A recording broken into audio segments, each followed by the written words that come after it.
லோகமானிய பாலகங்காதர திலகர் இருந்தார்ல, அவருக்கு 15 வயசுலயே கல்யாணம் நடந்துதான். மனைவி பேரு தபீபாய். ரொம்ப பெரிய குடும்பத்து பொண்ணு, நல்ல குணம். அவங்க குடும்பம் நடத்திக்கிட்டு இருக்கிறாங்க. அந்த காலத்துல திருடர்கள் பயம் அதிகம். இந்த காலத்துல மட்டும் என்னன்னு கேக்குறீங்களா? நீங்க கேக்குறது நியாயம்தான். இருந்தாலும் இந்த காலத்து திருடனுக்கும் அந்த காலத்து திருடனுக்கும் ஒரு முக்கியமான வித்தியாசம் உண்டு. அதாவது அந்த காலத்து திருடன்லாம் நியாயம் அநியாயம் பாக்குறது உண்டு, இந்த காலத்துல அப்படி பாக்குறது இல்லை. அந்த காலத்துல திருட வர்றவங்கள்ட்ட கூட ஒரு தார்மீக உணர்வு உண்டாம். அதாவது அப்போ உள்ள கொள்ளைக்காரங்க எதை களவாடினாலும் சரி, அரிசியை மட்டும் களவாடுறது இல்லையா, அப்படி ஒரு கொள்கை. அதனால பாருங்க, அந்த காலத்து பெண்கள் நகை நட்டுகளை பத்திரமா வைக்கணும்னா பெட்டியில வைக்கிறது இல்ல, அரிசி பானையில போட்டு வச்சு விடுறது.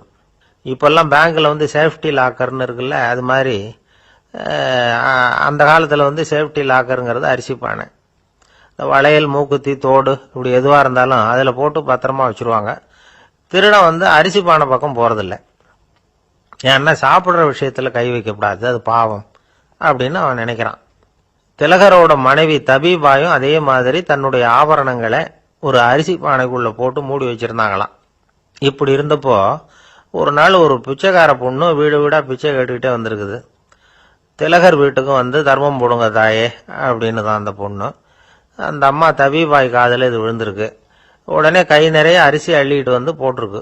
பாத்திரத்துல அரிசியை போட்டதுக்கு அப்புறம் தான் தெரியுது, பளிச்சுன்னு கண்ணுல படுது.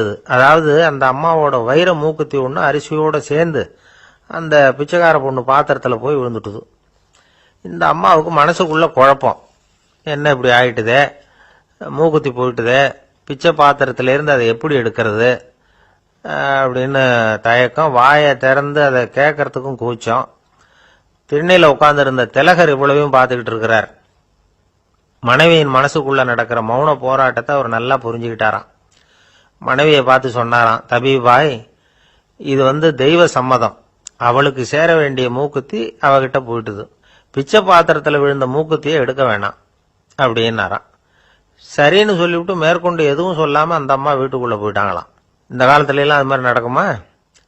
வெறும் அரிசியை போட்டுட்டு விவகாரம் பண்ணிட்டு இருக்க மாட்டோமா? ஒரு பெரிய மனுஷன் வீட்டுக்கு ஒரு பிச்சைக்காரன் வந்தான். ஐயா, நாங்க பிச்சைக்காரங்கள்லாம் சேர்ந்து ஒரு சங்கம் வச்சிருக்கிறோம், அதுக்கு நிதி சேர்க்கிறோம், அதுக்கு ஒரு 100 ரூபா கொடுத்தீங்கன்னா எங்களுக்கு பெரிய உதவியா இருக்கும் அப்படின்னானா. அதெல்லாம் ஒன்றும் கொடுக்க முடியாது போ அப்படின்னாராம் அவரு. அப்படின்னா ஒரு 50 ரூபாயாவது கொடுங்களேன் அப்படின்னு இருக்கான். அதுவும் முடியாதுன்னு சொல்லிவிட்டார். 25 ரூபா அப்படின்னு இருக்கான். எதுவும் முடியாது அப்படின்னாராம்.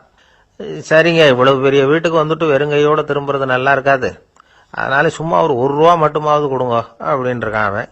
ஒரு பைசா கூட என்கிட்ட கிடையாது அப்படின்னு விட்டாரான் இவர். அப்படின்னா நீங்க ஒரு காரியம் பண்ணுங்களேன் அப்படின்னானா அவன். என்ன செய்யணும் அப்படின்னு இருக்கார். எங்க சங்கத்துல நீங்களும் ஒரு மெம்பரா சேர்ந்துருங்க அப்படின்னா.